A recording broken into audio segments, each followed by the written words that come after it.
घोणसे घाटात सिमेंट ट्रकला भीषण अपघात. सुदैवाने कोणीही जखमी नाही. ट्रकचे आणि मालाचे प्रचंड आर्थिक नुकसान.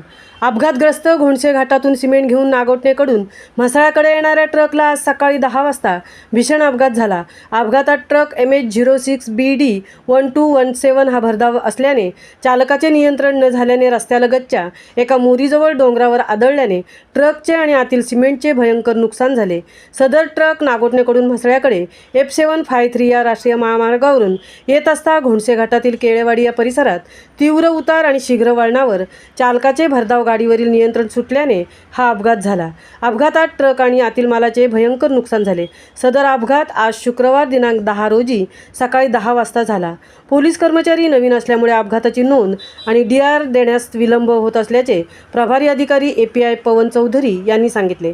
सिमेंट कंपनीच्या ट्रान्सपोर्ट मॅनेजरची अपघाताची नोंद होऊ नये अशी पोलिसांना विनंती होती. तर हा घाट राष्ट्रीय महामार्ग F753 या मार्गावरून येत असल्याने घाटातील या 4 ते 5 किलोमीटरचा मार्ग तांत्रिकदृष्ट्या सदोष असल्याने प्रत्येक अपघाताची नोंद आणि चौकशी व्हावी अशी या भागातील सर्व राजकीय सामाजिक संस्थांची मागणी आहे. महामुंबईसह संजय खांबेटे, म्हसळा.